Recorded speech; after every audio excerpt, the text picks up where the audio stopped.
Kim Chu, naging emosyonal ngayon sa It's Showtime. Narito at panoorin.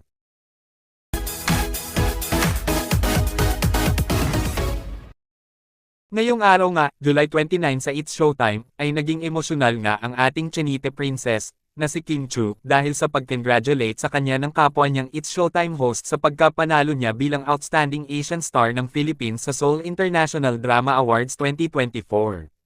Ibinahagi nga ni Vong Navarro na deserve ni Kimi ang lahat ng blessings na natatanggap niya sa kabila ng mga pinagdaanan niya.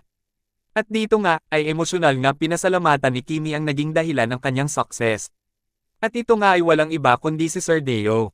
At isa nga rin si Sir Deo sa dahilan kung bakit nabuo ang biggest at hottest love team o tandem ngayon. At yun ang Kim Pao, na sina Kim Chu at Paolo Avellino. Paniguradong ang proud si Daddy Paolo sa naging achievement ng kanyang Chinite princess at panigurado nga rin na malaki ang pasasalamat ni Paolo Avellino kay Sir Deo.